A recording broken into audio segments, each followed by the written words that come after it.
Bonjour à tous, bonjour à toutes. TDAH, 4 lettres pour décrire le trouble du déficit de l'attention avec ou sans hyperactivité.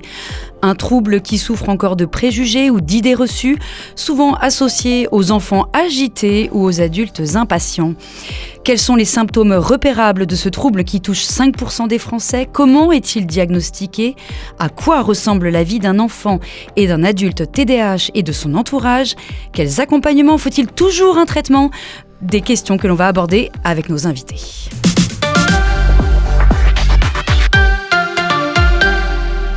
Et avec moi pour co-animer, Robin Travers. Bonjour Robin. Bonjour Tiffaine, bonjour à tous. Alors, qui sont nos invités de ce rendez-vous fidélité consacré au TDAH ? Aujourd'hui, on accueille Anne Sauvaget. Bonjour, vous êtes psychiatre spécialisée en TDAH au CHU de Nantes. C'est ça. Bonjour. Et avec nous également Marie Delonvilliers. Bonjour. Bonjour. Vous êtes la maman d'un préadolescent, on peut dire comme ça, exactement. de 12 ans, qui souffre d'un TDAH. Et vous avez créé Philly, une marque de jeux éducatifs pour aider à l'autonomie des enfants. Et vous animez le podcast Feel Good.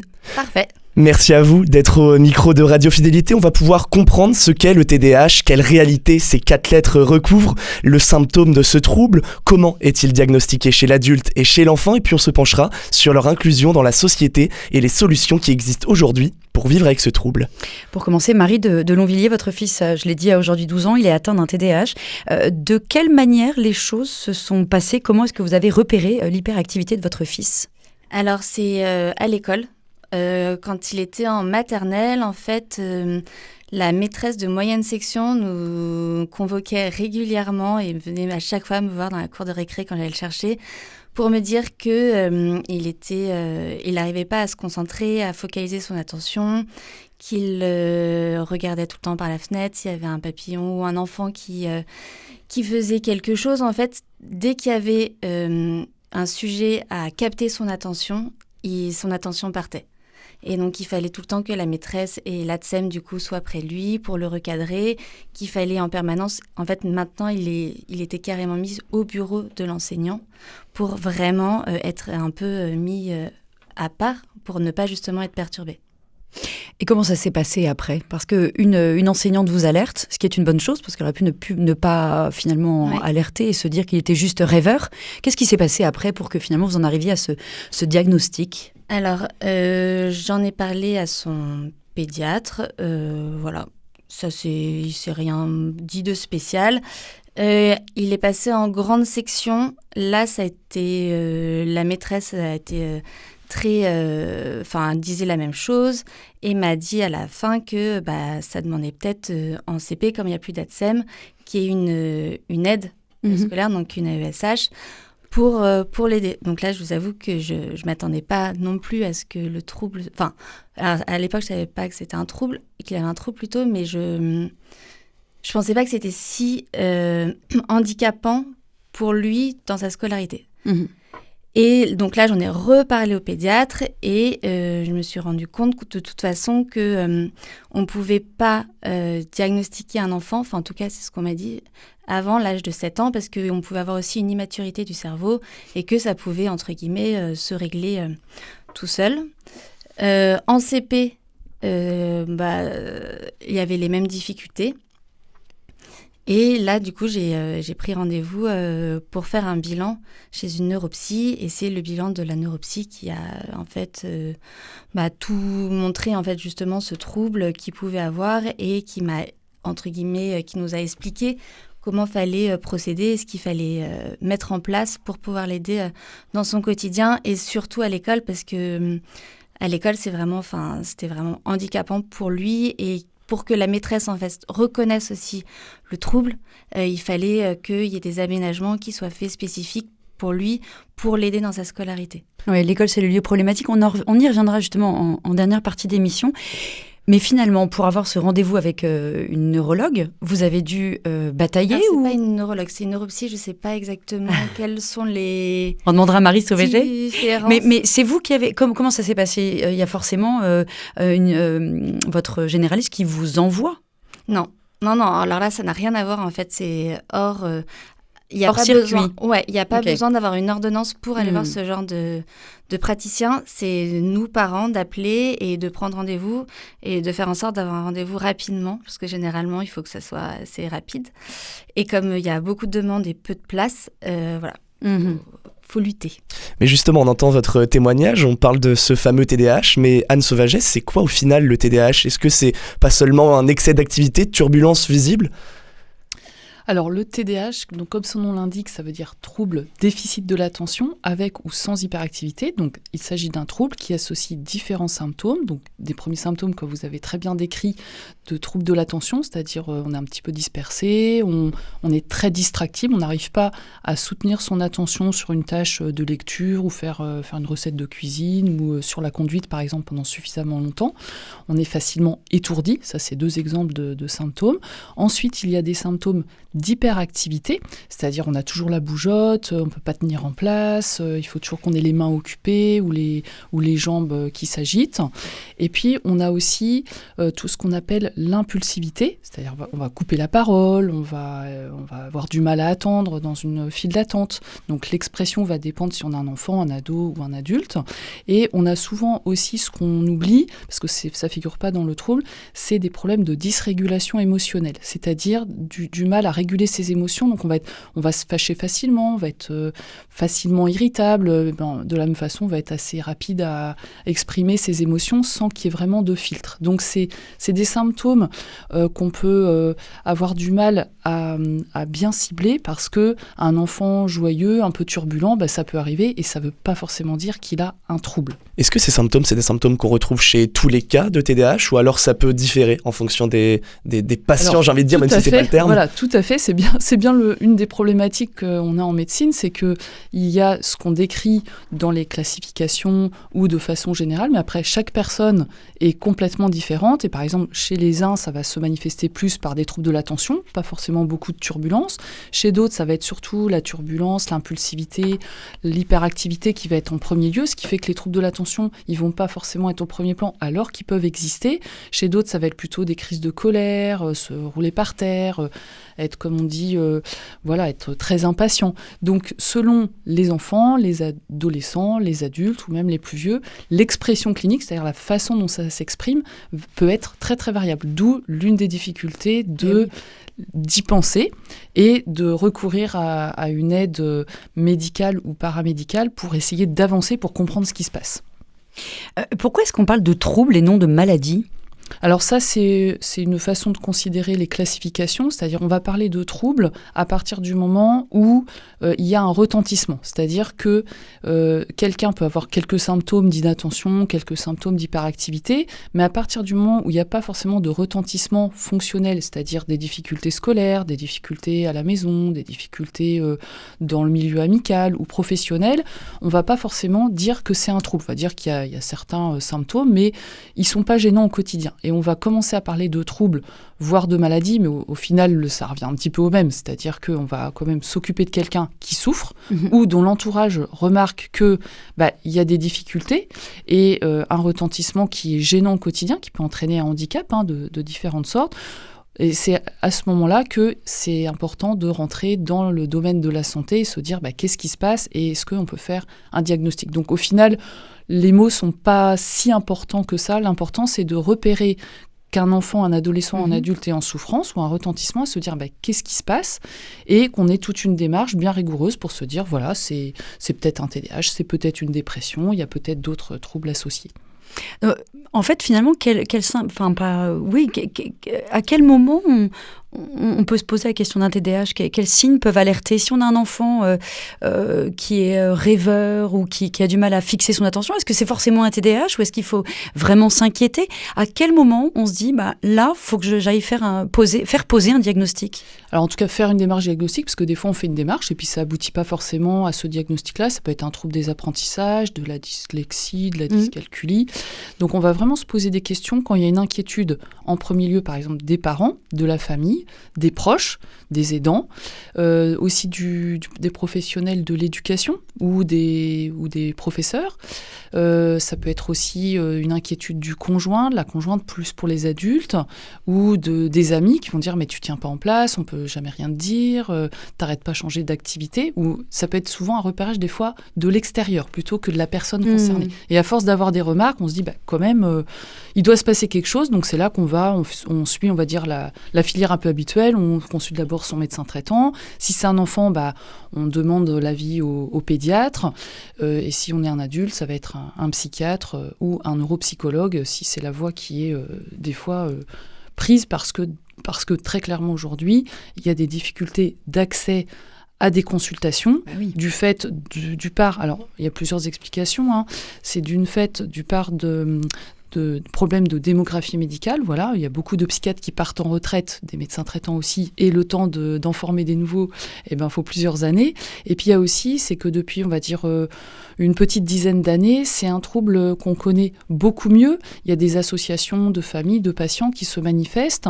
Il y a aussi les professionnels qui s'organisent autour de sociétés savantes. Pour ceux qui veulent avoir de la documentation, il y a la Société française du TDAH qui s'est formée il y a très peu de temps, donc il peut aussi apporter des ressources en termes d'information. Et donc, du fait d'un nombre de demandes plus important pour accéder à des diagnostics ou à une meilleure connaissance, et si on met en face la moindre disponibilité des professionnels, ça peut créer beaucoup d'attentes et beaucoup de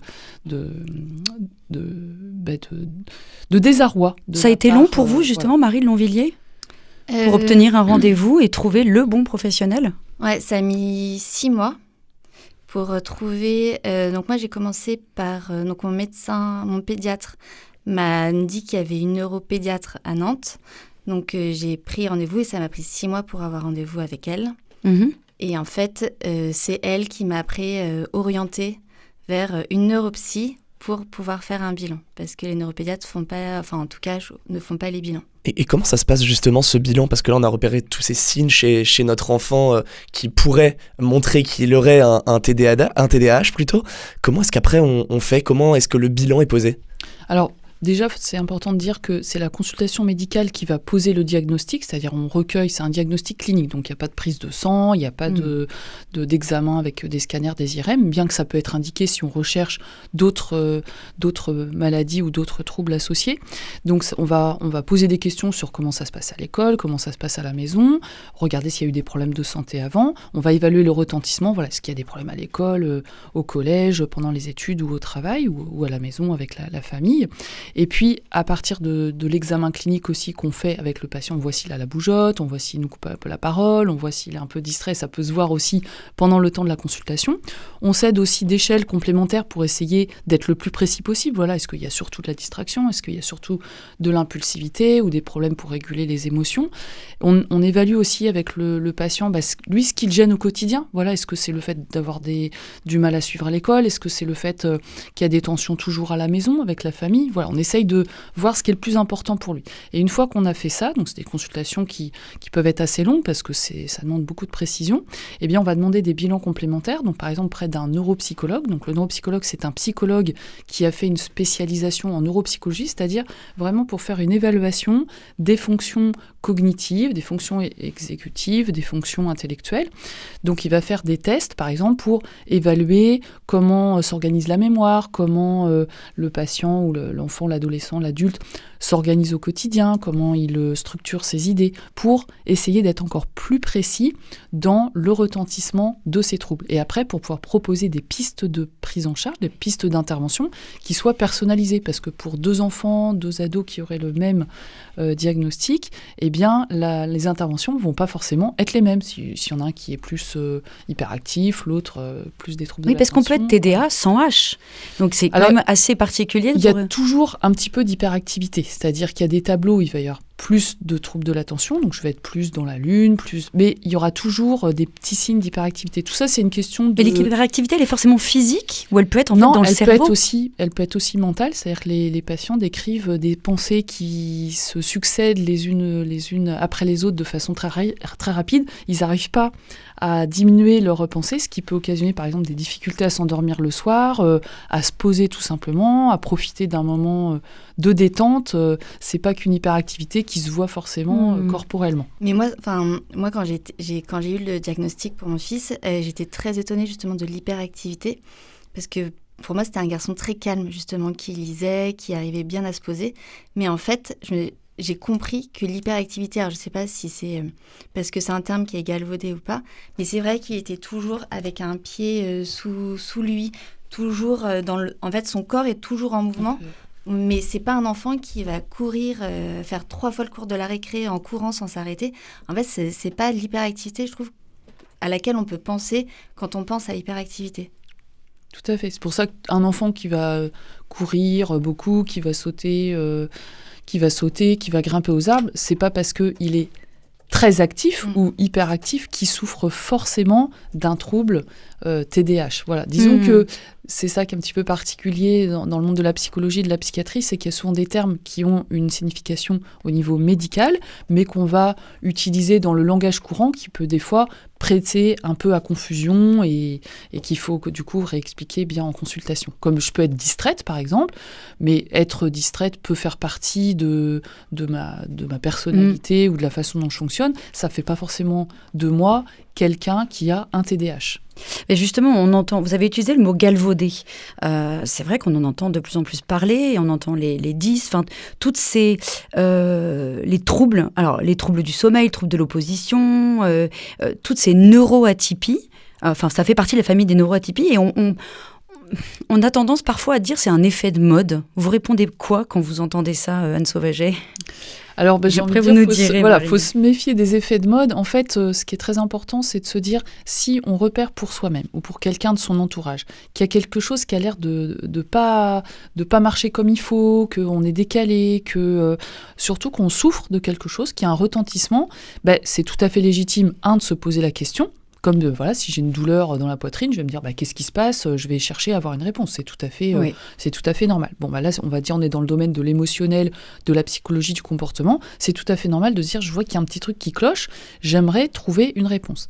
Alors aujourd'hui, on va parler plutôt, on parle de neuroatypie, c'est pareil, c'est un terme qui est, on va dire, un petit peu plus dans le langage courant, mais au niveau médical, on va plutôt parler de troubles du neurodéveloppement, qui est une grande famille qui va réunir le trouble déficit de l'attention avec hyperactivité, le trouble des apprentissage, les troubles du développement intellectuel, le Gilles de la Tourette, les tics, les TOC, c'est toute une grosse famille. Et puis des fois, ces troubles peuvent être associés 2 ensemble, 3 ensemble. C'est pour ça qu'ils sont mis ensemble sous la même famille, c'est qu'ils peuvent être associés. Exactement. Donc un effet de mode, moi j'ai envie de dire, à partir du moment où on souffre de quelque chose, on ne l'a pas demandé.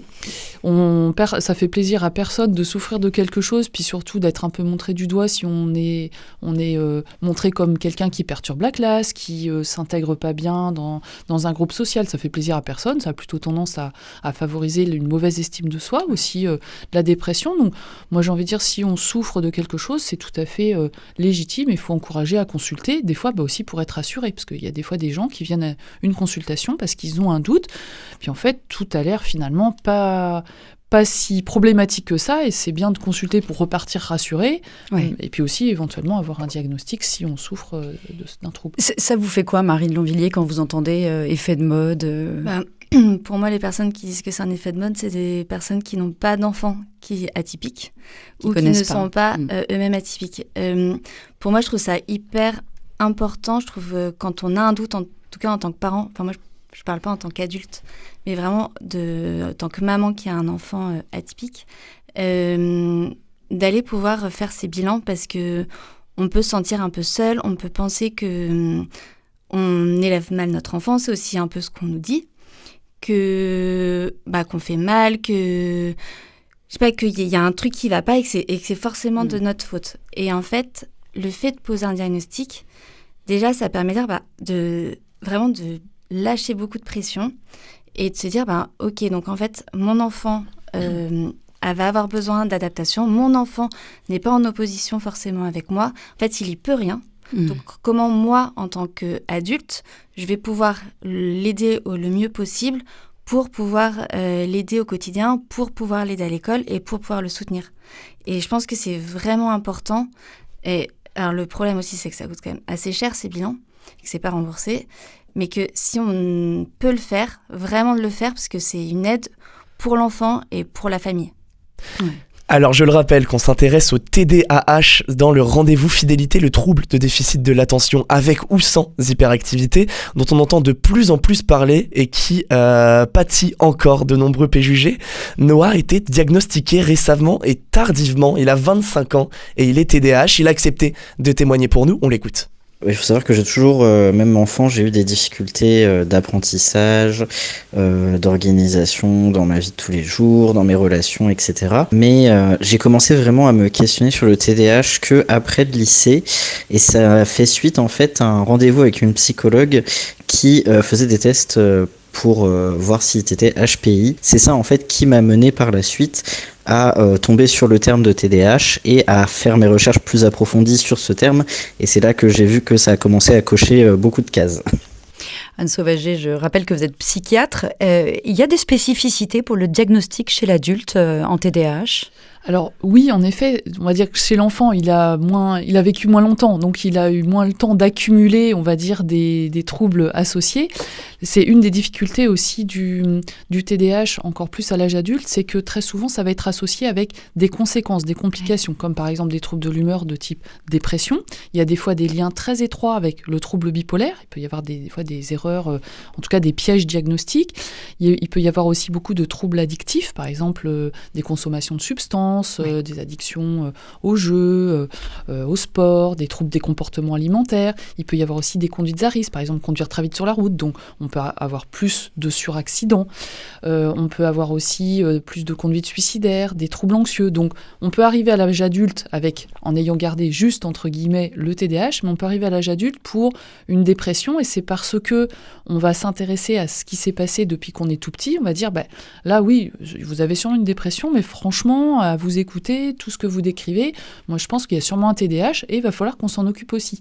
Donc on a soit ce mode-là de découverte, soit tout à fait comme disait l'adulte qui a témoigné, Noah, qui s'est posé des questions et se dit, moi quand même, j'aimerais bien creuser un peu plus. C'est des gens souvent qui vont aller sur des blogs, chercher des témoignages et donc demander une consultation parce qu'ils veulent en savoir plus, ils ont cette curiosité de mieux connaître. Et à cette occasion, on peut aussi dépister qu'il y a un trouble addictif, qu'il y a un trouble anxieux, qu'il y a une dépression. Donc il y a un peu les deux modes d'entrée de façon. Est-ce qu'il y aura de moins en moins d'adultes finalement de moins en moins de personnes qui vont être diagnostiquées adultes parce qu'on n'est plus à même de faire le diagnostic enfant parce qu'avant on ne connaissait pas, ou est-ce que le TDAH peut être découvert, éclore quelque part tardivement, ou est-ce qu'il y a un âge ? Alors, là, il y a plusieurs... Alors, la première question, à quel âge, finalement, le TDAH se... Alors, très souvent, ça commence pendant l'enfance. Mais l'âge de découverte, ça peut se faire pendant l'enfance, l'adulte, mais des fois, on fait le diagnostic chez des personnes âgées aussi. Il n'y a pas d'âge pour faire de diagnostic, en fait.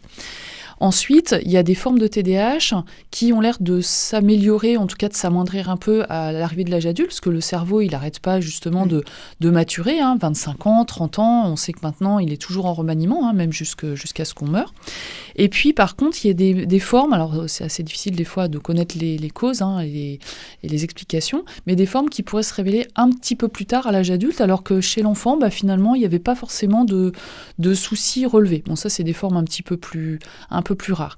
L'autre question, c'est est-ce qu'il y aura moins de diagnostics faits à l'âge adulte ? C'est sûr que, comme tout problème de santé, plus tôt on va pouvoir diagnostiquer et apporter des aides, des interventions, on va prévenir aussi des complications de type dépression, conduite suicidaire, suraccidentologie, par exemple. Donc oui, c'est souhaitable. Oui. Et puis après, d'accompagner. Mais en même temps, j'ai envie de dire qu'il n'y a pas d'âge non plus. Moi, je préfère faire un diagnostic à quelqu'un qui a 50 ans et qui vient pour avoir des réponses et qui enfin comprend pourquoi il a eu ces problèmes-là toute sa vie, qu'il a dû s'adapter, qu'il était toujours très fatigué, qu'il avait toujours l'impression qu'il y avait quelque chose qui ne fonctionnait pas bien et qu'il ait des réponses à ces questions à 50 ans plutôt que jamais du tout. Voilà. Il y a des personnes qui meurent sans avoir jamais été diagnostiquées alors qu'ils ont été touchés toute leur vie par les TDAH. Ah, c'est tout à fait possible, oui. Sauf que ces personnes-là, des fois, elles ont trouvé un environnement ou des techniques d'adaptation personnelle, un métier qui leur correspond. Bon, c'est souvent des gens, par exemple, qui vont être en autonomie, voilà, qui vont avoir du mal à respecter un peu les cadres très rigides de travail et qui vont organiser leur vie de façon à ce que ce soit tout à fait, j'ai envie de dire, acceptable pour eux. Vous parliez d'anxiété, de troubles dépressifs. Marie de Longvilliers, l'anxiété, elle fait partie du quotidien de votre fils ? C'est un enfant qui est assez anxieux. Il a besoin d'avoir un cadre, en fait. Il a vraiment besoin de routine, que tout soit très, très cadré, qu'il soit un peu... Alors maintenant, ça va un peu mieux. Mais c'est vrai, quand il était plus petit, il fallait pas qu'il y ait d'imprévu, par exemple. L'imprévu pouvait être très compliqué pour lui à gérer émotionnellement. Mais maintenant, ça, c'est quelque chose qui a évolué, mais ça reste quelqu'un d'anxieux, pas du tout dépressif pour le coup, ça, on a de la chance. Mais oui, c'est quelqu'un qu'il faut en permanence rassurer, même à l'école, et ses profs doivent tout le temps lui dire que c'est bien, qu'il est sur la bonne voie. Ouais. Et est-ce qu'il y a un lien entre TDAH et hypersensibilité, Anne Sauvaget ? Alors l'hypersensibilité, ça se rapporte au fait que les patients, s'ils sont par exemple très distractibles, s'il y a des éclairs lumineux, s'il y a du bruit trop fort dans la pièce, si au niveau visuel, il y a trop de gens qui passent, je pense par exemple aux gens qui travaillent en open space, voilà, ça va augmenter la distractibilité, donc ils peuvent se plaindre d'hypersensibilité au bruit, à tout ce qui est visuel aussi, à tout ce qui est sursollicitation, parce que le cerveau en fait a du mal à trier les informations, donc on prend tout un peu en pleine face, en fait, comme si on était toujours dans un film qui va à toute vitesse. Après, il y a des personnes qui peuvent se plaindre d'hypersensibilité parce qu'il y a un autre trouble du neurodéveloppement qui est associé, je pense en particulier au trouble du spectre de l'autisme, où chez ces patients-là, chez ces personnes-là, eh bien, on peut avoir une hypersensibilité, par exemple, au toucher, toujours au bruit aussi, être un peu comme une éponge émotionnelle. On peut avoir aussi une hyposensibilité ou une hypersensibilité à la douleur, donc être capable de supporter des choses qui feraient très mal à quelqu'un qui n'a pas ce problème, ou au contraire être très hypersensible dès qu'on touche la peau, dès qu'on s'approche trop près par exemple. Donc l'hypersensibilité, ça va être pareil comme l'hyperactivité ou les troubles de l'attention, ça va être un indice qui va nous permettre de bien s'approcher le plus possible du diagnostic et des diagnostics associés, des troubles associés. Alors avant de conclure cette première partie, un point scientifique, c'est la dopamine qui est en question dans ce trouble ? Alors la dopamine, oui, mais pas que. Il y a beaucoup aussi d'autres. Il y a la noradrénaline, la sérotonine, pour celles qui sont plus connues. Donc la physiopathologie est de mieux en mieux connue. Après, les causes, on parlait de l'aspect génétique ou dans les familles. Alors c'est vrai qu'il y a une part qui peut être un peu transmissible. Si on a 2 parents qui ont un TDAH, on a plus de risques d'être exposés. Mais on peut aussi avoir un TDAH sans avoir des parents, une famille qui présente ce trouble. Donc ce qui se passe souvent, c'est que, on va dire comme beaucoup de troubles, on parle de multifactoriel, c'est-à-dire il y a une part génétique, il y a une part aussi liée à l'environnement, dans quel endroit j'habite, comment je grandis, et puis il y a des pistes qui sont aussi explorées, comme par exemple tout ce qui est toxicité environnementale, qui restent des pistes de travail ouvertes, mais ce trouble est connu depuis plusieurs centaines d'années, il a déjà été décrit plusieurs centaines d'années, alors qu'on en parle seulement oui. Ces alors si vous temps. voulez, on en parle publiquement depuis très très peu de temps. Alors, on a beaucoup de retard par rapport à nos amis québécois ou au Canada où les interventions et les aides sont très bien développées depuis beaucoup plus longtemps. Mais après, c'est un moment aussi où la société est prête à entendre qu'on peut souffrir de tel trouble. Par exemple, aujourd'hui, on parle beaucoup plus des troubles du neurodéveloppement, des troubles du spectre de l'autisme. Ça a toujours existé, sauf que c'était des maladies ou des handicaps qui étaient difficiles à prendre en charge parce qu'il y avait quand même un tabou dans la société, donc forcément dans le milieu du soin également. Mais la voix des personnes maintenant sont plus audibles et se font entendre, donc c'est très très bien. Il y a une meilleure définition du trouble finalement. Une meilleure connaissance. Une meilleure connaissance. Alors je le rappelle, aujourd'hui pour ce rendez-vous fidélité, on parle du TDAH avec vous, Anne Sauvaget et Marie de Longvilliers. Juste après la pub, ce sera l'instant F. Restez avec nous. Vous souhaitez organiser un séminaire d'entreprise, un lancement de produits, réunir vos collaborateurs ou clients? Le Carré des Délices, traiteur événementiel, est à vos côtés pour organiser votre réception. Au sein même de votre entreprise ou dans les lieux emblématiques de la région nantaise, nous vous accompagnons avec des solutions personnalisées afin de révéler votre identité culinaire. Retrouvez-nous sur www.lecarrédesdélices.com. Alternative Viager change pour vous et devient Viage 2E. Franck Césari, bonjour. Bonjour. Quels sont vos conseils pratiques entre la rente et le bouquet? Qu'est-ce que vous conseillez? C'est notre travail d'expert, c'est de définir le bon équilibre économique en fonction des objectifs du vendeur, mais aussi en fonction des réalités de marché. Parce que c'est une vente immobilière, donc il faut créer la rencontre entre le vendeur et l'acquéreur. Si on a un mauvais équilibre économique, cette rencontre ne se fait pas. Donc, il n'y a pas de vente, ni plus ni moins. Donc, notre travail, c'est justement de voir quel niveau de rente souhaite le vendeur, quel niveau de bouquet il souhaite. Alors, des fois, ils nous disent qu'un niveau de rente. Je veux tel niveau de rente ou tel niveau de bouquet. Contactez Viage 2E au 02 52 41 08 46. Votre réseau d'experts viagers de proximité, VIAG 2E.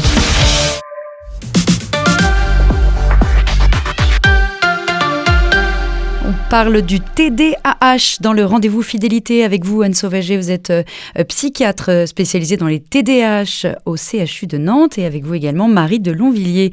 Vous avez un fils diagnostiqué TDAH et il a 12 ans. Tout de suite, c'est l'instant F. Alors l'instant F, l'occasion de parler du sujet autrement. F comme quoi? Le rendez-vous fidélité. L'instant F. F comme famille. Oui, on parle de famille. Marie de Longvilliers, un trouble comme celui du TDAH au sein d'une famille, on imagine que ça peut en impacter tous les membres. Bah oui, tout à fait. En fait, ça bouscule un peu la famille, ça bouscule aussi un peu l'image hyper rose qu'on se fait de la maternité, de la paternité, de la vie de famille, parce que en fait, il faut s'adapter en permanence, je trouve, à son enfant, qui un peu régule la vie de famille, parce que, comme disait Anne Sauvager, il peut y avoir de l'hypersensibilité, donc ça peut être parfois un peu des crises le matin, quand il était plus petit, pour s'habiller, parce que sa chaussette n'était pas forcément bien, toujours... dans le trouble de l'attention, il va oublier de faire des choses qu'il était parti faire et donc, par exemple, peut-être mettre en retard. En fait, il faut toujours, je trouve, s'adapter en fait à son enfant et du coup, forcément, ça impacte un peu la vie de famille. Mais quand on a justement le diagnostic, c'est bien d'en parler avec les autres enfants parce que l'attention, en tant que parent, donc moi j'ai 3 enfants et il faut toujours en fait être hyper vigilante à cet enfant, je trouve, pour et en parler en fait à tous les enfants pour qu'ils soient au courant que certaines réactions ou certains comportements peuvent être parfois inadaptés, mais que ce n'est pas entre guillemets de sa faute et qu'il faut toujours un peu réguler sa vie de famille un peu par rapport à ça. Anne Sauvager, justement, du côté des parents, j'imagine qu'il doit y avoir beaucoup de culpabilité. Vous en parliez un petit peu tout à l'heure, Marie de Longvilliers. Et dans les parents que vous rencontrez, ou vous avez pu rencontrer, c'est quelque chose que vous ressentez, ça, la culpabilité ? Voilà, oui, déjà il y a de la culpabilité, comme vous disiez très bien, comment j'élève mon enfant, est-ce que j'ai fait quelque chose d'adapté, de pas adapté. Il y a malheureusement parfois aussi de la culpabilisation de certains professionnels qui ne connaissent pas forcément le diagnostic ou même qui ne connaissent pas bien ce trouble. Et ensuite, il y a la culpabilisation de toujours vouloir mieux faire pour bien s'adapter du mieux possible à son enfant. Alors heureusement, il y a tout à fait des possibilités de s'adapter. Il peut y avoir ce qu'on appelle ce qu'on appelle la guidance parentale, c'est-à-dire déjà valider ce que les familles ont réussi à mettre en place de façon spontanée, de voir ce qui marche bien, et puis aussi de pouvoir partager, comme vous disiez, son expérience ou des témoignages avec d'autres personnes pour aussi partager des choses qui marchent bien dans d'autres milieux familiaux, ce qui permet déjà de se sentir plus détendu par rapport à tout ça, et puis aussi, dans ce cas-là, vraiment plus libre de pouvoir inventer des techniques d'organisation, par exemple de la journée au quotidien. Des fois, c'est des choses très très simples, très très bêtes, qui vont permettre à l'enfant, à l'adolescent, au conjoint ou aux parents de se sentir sécurisés et du coup de pouvoir se concentrer sur autre chose que le trouble ou ses conséquences au niveau de la famille. Et vis-à-vis des autres parents, la culpabilité aussi peut être le regard que vous renvoient les autres parents, Marie de Longvilliers, ou ont pu vous renvoyer. C'est pas forcément le regard des autres parents. Moi, c'était plus que quand mes copines me disaient, par exemple, tous les progrès qu'avaient fait leur enfant, plein de choses, en fait, qui étaient adaptées plus à leur âge. Parce que, alors, moi, ce qu'on m'a dit, c'est que les enfants qui ont des troubles de l'attention ont une autonomie de 3 ans de moins par rapport à leur âge.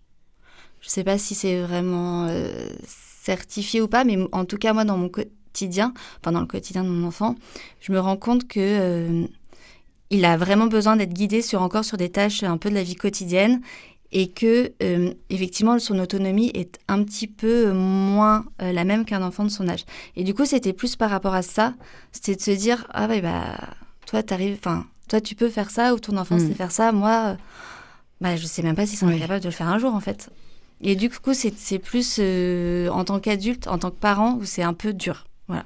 Sachant que comme c'est invisible, on ne se rend pas compte, en fait, que l'enfant a un trouble et qu'on ne comprend pas non plus parfois certaines réactions.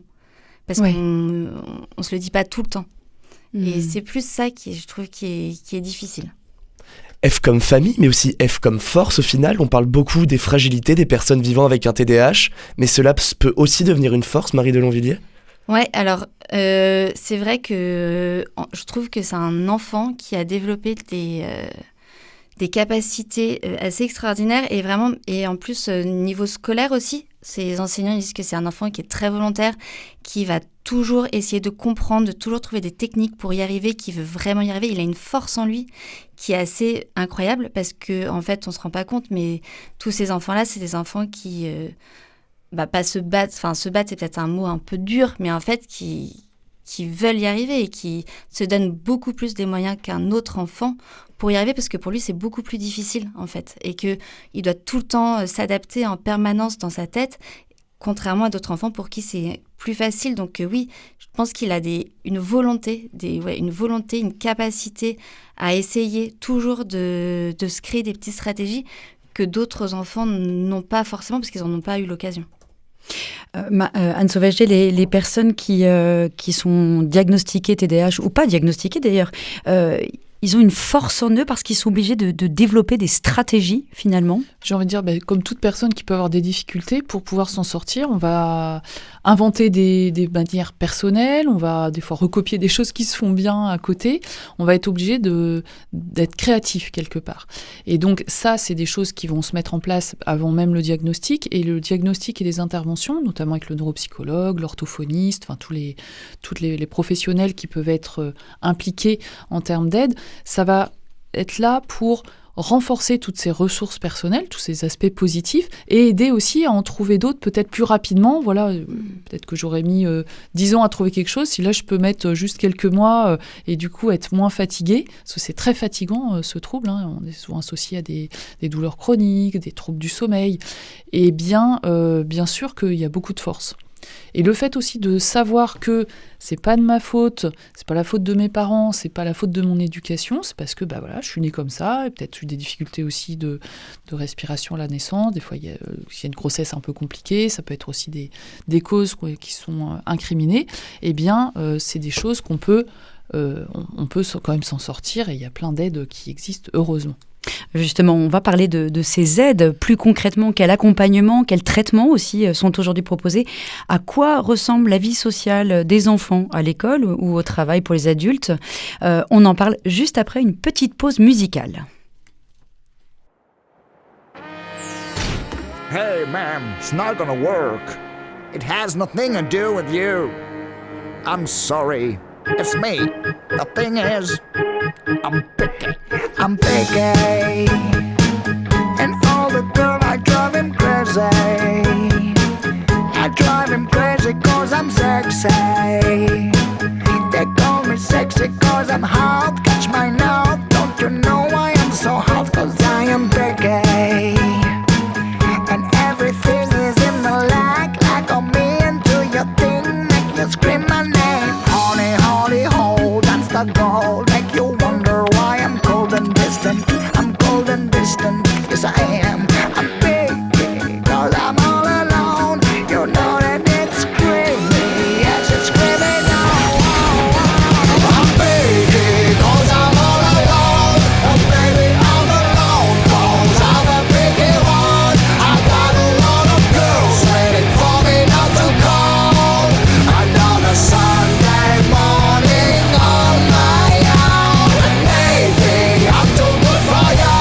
Oh baby you don't know me, cause you know that I got a lot of comics to be on the phone.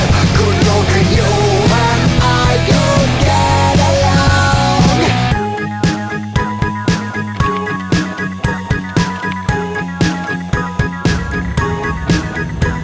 Oh, porque siempre dices lo mismo. Lo mismo, shy, I am, bim bam bam. I fall down and shame again on me, cause you are laughing with your friends about me. Huerto comportamiento. I'm picky, you're freaking, no dating model. When a woman consistent, too persistent, I'm cold and distant. Remember me, and all the girls I drive him crazy. I drive him crazy cause I'm lazy. I don't give a damn. You know I'm fucking lazy. I don't give a damn. I'm picky cause I'm all alone. And baby I'm alone cause I'm a picky one. I got a lot of girls waiting for me not to call. Another Sunday morning on my own. Maybe I'm too good for you. C'était I'm Picky de Chaka Ponk sur Radio Fidélité. 4 lettres pour un trouble handicapant dans la vie de tous les jours, souvent source de souffrance pour la personne et son entourage. On s'intéresse aujourd'hui au TDAH, le trouble déficitaire de l'attention avec ou sans hyperactivité. Anne Sauvager, je rappelle que vous êtes psychiatre spécialisée dans le trouble TDAH. On parlait tout à l'heure d'effets de mode, mais les cas semblent se multiplier. Est-ce qu'il y a une augmentation réelle du nombre de personnes souffrant de TDAH ou est-ce qu'il y a une amélioration du diagnostic ? Alors, en tout état de cause, c'est un trouble qui est connu depuis très longtemps, comme on l'a évoqué tout à l'heure, et qu'une meilleure connaissance de ce trouble et une meilleure vulgarisation par les associations de patients, de familles de patients, permet à des personnes qui n'y auraient jamais pensé de se dire peut-être que moi j'en souffre. Souvent, ce qui se passe à une consultation, c'est les personnes qui disent moi c'est mon copain qui m'a dit que je pouvais l'être, ou des amis, ou des parents. Donc il y a sans doute un meilleur dépistage, ce qui concourt très certainement à une augmentation des demandes pour avoir accès à un diagnostic ou mieux connaître. Et vous parliez tout à l'heure d'hypersollicitation. Est-ce que justement aussi ces troubles ne seraient pas un peu amplifiés par notre monde hyper connecté où on a toujours des sollicitations ? Alors c'est des hypothèses aussi, on va dire, vraiment environnementales. Et c'est vrai qu'on sait que exposer les jeunes enfants avant 3 ans, ça peut augmenter aussi des difficultés de l'attention, sans forcément que l'enfant ait ensuite un diagnostic de TDAH. Mais on sait que la sursollicitation visuelle par les écrans connectés, ce qui n'en fait pas forcément des outils diaboliques, parce que c'est bien utile aussi d'être adapté à sa société, ça peut augmenter des troubles de l'attention sans forcément qu'il y ait un TDAH derrière. En introduction, on a posé la question de l'accompagnement de ces personnes pour qui le TDAH peut être une véritable souffrance au quotidien. Mais concrètement, qu'est-ce qui leur est proposé ? Alors concrètement, déjà, d'avoir accès au diagnostic ou de mieux comprendre ce qui m'arrive, c'est déjà quelque chose d'essentiel, parce que ça permet de mieux comprendre comment on a grandi et comment on interagit avec le monde qui nous entoure. Deuxièmement, être bien accompagné par sa famille, par son entourage, par ses amis, donc en leur expliquant. C'est aussi quelque chose de très important, voilà, d'avoir un entourage bienveillant. Ensuite, l'information par soi-même, c'est-à-dire vraiment je renvoie vers des sites qui sont très bien faits, d'associations comme TDAH Hyper Super, qui font des super supports, soit sous forme de livres, expliqués aux enfants, expliqués aux parents, des petites mises au point. C'est vraiment aussi s'informer, c'est déjà s'engager vers une démarche de soutien. Ensuite, il y a tout ce qu'on appelle l'hygiène de vie, c'est-à-dire apprendre à bien structurer son sommeil, sa journée, à bien s'organiser, éviter le recours aux stimulants comme le trop de café, le tabac, voilà, tout bien maîtriser, faire de l'activité physique régulière, prendre l'air, voir le soleil, voilà, des choses très simples, mais ça peut vraiment aider aussi à mieux gérer les facteurs de stress. Donc si on gère mieux les facteurs de stress, on a moins d'impact sur ses émotions, sur son attention, et puis tout ça, ça favorise aussi une bonne attention.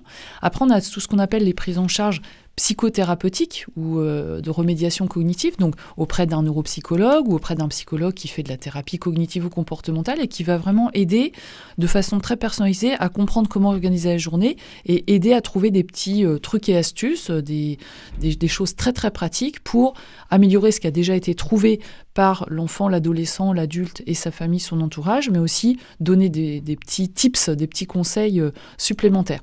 Et puis enfin, pour les personnes chez qui tout ça ne marcherait pas bien ou qui ont vraiment un retentissement très très important, avec peut-être un licenciement, peut-être des études qui vont être compromises.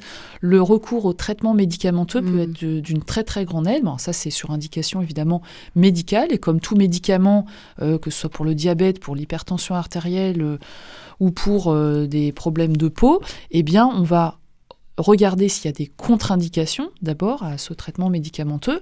Une indication, oui, et on va voir après avec le patient comment s'organiser pour qu'il puisse le prendre dans de bonnes conditions, sachant que c'est un traitement qu'on n'est pas obligé de prendre tous les jours, et puis surtout, il faut que ça apporte quelque chose. Donc tous ces axes de prise en charge ne sont pas exclusifs, ils peuvent être mis ensemble.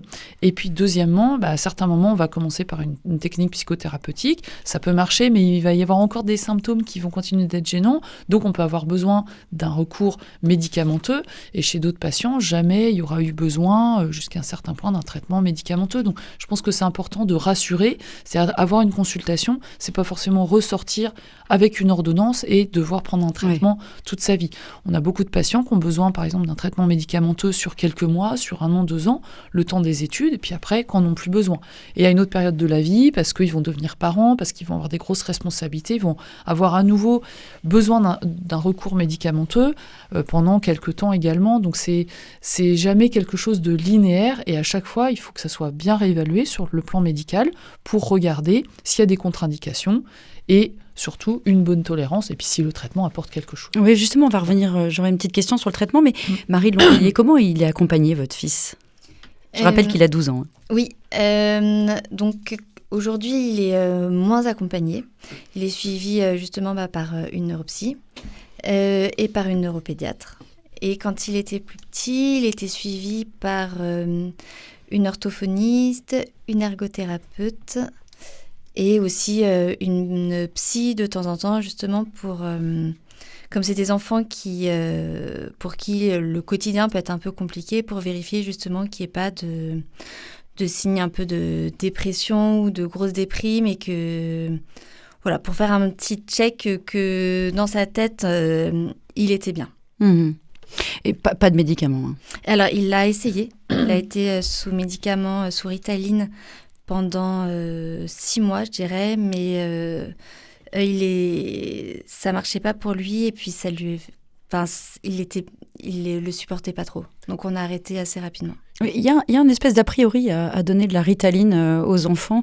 Il y a quand même pas mal de propos autour de ce médicament. Une idée reçue, c'est l'addiction, mais ce n'est pas le cas, Anne Sauvager ? Non, alors je vous confirme que ce n'est pas le cas. Et au contraire, si on traite correctement, alors avec toutes les différentes interventions que j'ai décrites, un TDAH le plus tôt possible, on va justement prévenir les complications de type troubles addictifs, troubles de l'humeur, troubles anxieux, mais qu'à chaque fois, chaque cas est vraiment particulier et que ça doit vraiment se décider lors d'une consultation avec un médecin. Donc moi j'ai envie de dire qu'il faut vraiment voir chaque cas par cas et que d'avoir des idées préconçues positives ou négatives envers les prises en charge, ça peut être un frein aussi vis-à-vis de l'accès aux soins.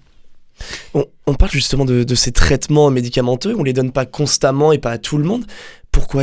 Parce que ça marche pas toujours, ou alors est-ce qu'il y a des effets secondaires ? Alors, premièrement, parce que c'est pas forcément indiqué pour toutes les personnes. Donc, le témoignage concernant votre enfant, c'est un témoignage qui a peut-être le traitement n'a pas forcément été utile. Pour d'autres, ça peut vraiment les aider au quotidien. Ça vient pas remplacer toutes les autres choses qu'on a vues avant, psychothérapique, la guidance parentale, par exemple.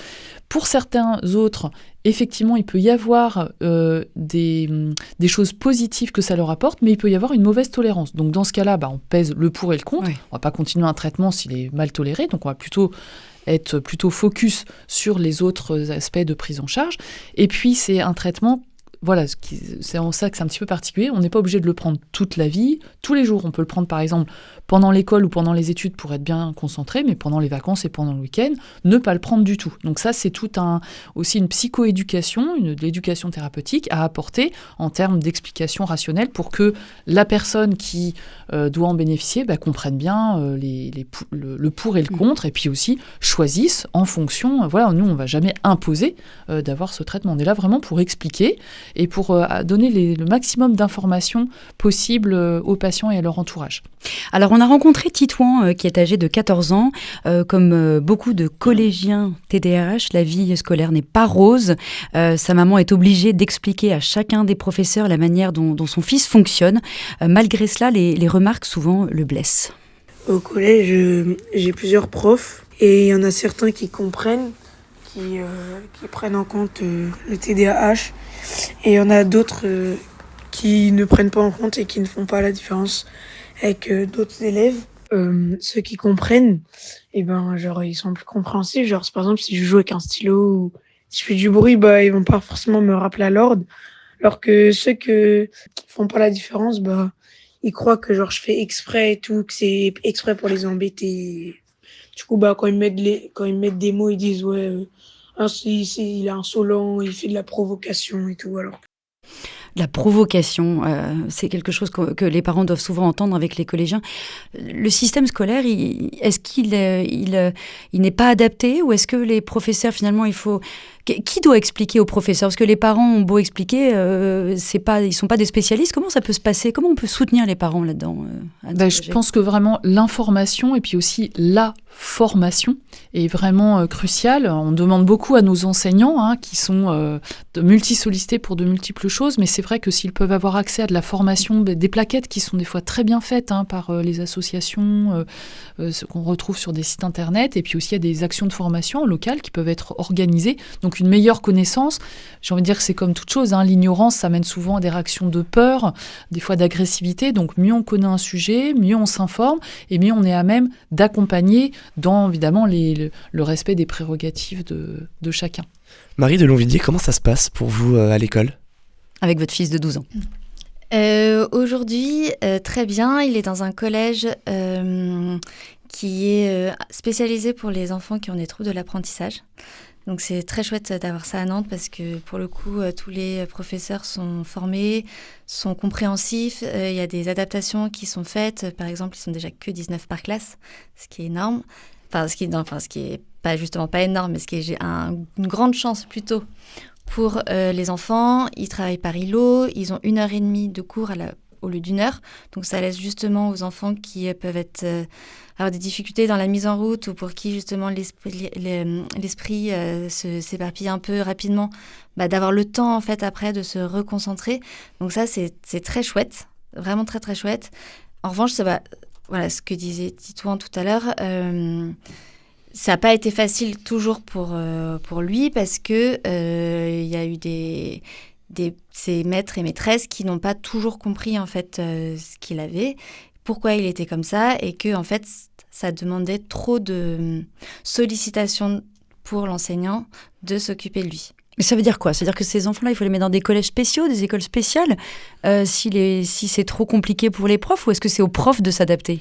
Alors ça dépend vraiment du cas par cas. C'est-à-dire qu'il y a des personnes, peut-être comme votre fils, qui auront vraiment besoin d'un environnement qui soit vraiment adapté, à son... Un peu cocooning. À son cocooning. Après, dans certaines classes, si un enseignant est formé et comprend bien ce problème-là, c'est sûr qu'il sera plus à même d'accompagner et puis d'accepter des fois certaines recommandations des parents ou des professionnels de santé. Donc ça dépendra aussi des prises en charge qu'il y a à côté. Oui, parce que on dit que les élèves atteints de TDAH sont 2 fois plus susceptibles d'abandonner l'école. Donc c'est vraiment quelque chose qu'il faut prendre en considération. Et justement, on parle d'école, mais concernant la vie professionnelle des adultes atteints de TDAH, Noah, que l'on a entendu tout à l'heure, nous parle de son expérience. Concernant le travail, oui, c'est très... c'est difficile d'en trouver, mais ce qui est encore plus difficile, je trouve, c'est d'en garder un, parce que le TDAH, ça fait que on est très vite moins stimulé au travail. Dès que ça devient trop répétitif, dès que les tâches se ressemblent, on a beaucoup plus de mal à travailler, potentiellement ça nous fatigue plus. Mentalement, ça demande beaucoup plus d'énergie. Et en plus de ça, le TDAH, on peut avoir des problèmes avec l'autorité, avec la façon dont sont cadrés un petit peu les jobs, etc. Ce qui fait que c'est difficile d'en garder un, même une fois qu'on en a un. Pendant le témoignage de Noah, je vous voyais réagir en faisant oui de la tête. Qu'est-ce que ça vous évoque, ce témoignage ? On dirait une consultation de TDAH. Il raconte très souvent exactement la même chose, et ce qui peut causer beaucoup de souffrance, parce que c'est souvent des gens qui ont envie de s'intégrer et qui disent moi je fais ce que je peux, mais je vois bien que ça rentre pas dans ce qu'on attend de moi. Et donc justement, c'est parce qu'il y a ce retentissement que la demande d'accès à un accompagnement peut se faire, et qu'il y a aussi tout un travail à faire avec souvent la médecine du travail ou l'aménagement des horaires de poste. Des fois, c'est pas des choses très compliquées à mettre en place, et qui peut vraiment permettre de rester dans la vie professionnelle, puis surtout faire des choses qui nous intéressent, qui permettent de s'épanouir, parce que c'est un petit peu le but quand même oui, quand même. d'être autonome, et puis de faire des choses qui plaisent. Et puis encore une fois, c'est vraiment l'adaptation et puis l'information. Donc à ce sujet, je recommande la lecture d'un ouvrage qui est sorti très récemment, qui s'appelle « Et si c'était un TDAH ?» et ça a été écrit conjointement par le professeur Olivier Bonneau, qui est psychiatre de l'enfant et de l'adolescent, et Laurence Olivier, qui est orthophoniste au CHU de Nantes, et qui donne des informations très très pratiques, des façons de repérer, et puis aussi pour expliquer de façon très vulgarisée ce trouble qui fait l'objet de cette émission, et c'est une excellente chose. Que ce soit pour les adultes ou les enfants, pour tout à fait. Est-ce qu'aujourd'hui le TDAH est considéré comme un handicap professionnel, Anne Sauvager ? Alors aujourd'hui, il peut faire l'objet d'une reconnaissance de travailleurs handicapés, donc RQTH, auprès de la MDPH, mais il faut qu'il y ait eu un certain nombre d'évaluations, de bilans, pour justifier auprès d'un dossier MDPH qu'on a vraiment un handicap. Alors, comme vous disiez tout à l'heure, et très justement, c'est invisible. Donc, faire comprendre qu'il y a un handicap lié à des troubles de l'attention, alors que la personne a l'air tout à fait normale de l'extérieur, en tout cas sans particularité, il faut souvent faire des certificats bien circonstanciés pour soutenir cette démarche. Donc oui, ça peut aider, mais il n'y en a pas forcément besoin systématiquement. Comme tout trouble, on peut avoir des formes très légères, moyennes, très sévères. Ça dépend s'il y a d'autres troubles associés aussi. Rapidement, avant de rendre l'antenne, pour ceux qui voudraient justement un diagnostic, là, qui entendent cette émission, qui se disent peut-être que moi, c'est ça qui fait que depuis des années, je souffre, ou qui se disent mon fils, ma fille, c'est peut-être ça. Comment on s'y prend ? Alors, premièrement, déjà s'informer sur les associations de patients. Deuxièmement, en référer à son médecin traitant. Aller consulter un psychologue ou un neuropsychologue si nos finances nous les permettent. Certaines mutuelles prennent en charge quelques séances. Et puis, troisièmement, se rapprocher de la Société française de TDAH qui répertorie des praticiens qui peuvent être plus concernés selon les régions. Merci beaucoup à toutes les deux pour votre participation à cette émission sur le TDAH, le trouble de l'attention, enfin le trouble déficitaire de l'attention avec ou sans hyperactivité. Anne Sauvaget, vous êtes psychiatre spécialisée dans ces troubles chez les adultes, et Marie Delonvilliers, vous êtes maman d'un jeune garçon de 12 ans diagnostiqué TDAH. C'était Ilias à la technique, et pour la préparation de l'émission, on remercie Lou et Eva. Le rendez-vous fidélité est à retrouver en replay sur le site et l'application de Radio Fidélité. Merci beaucoup. Merci, bonne journée.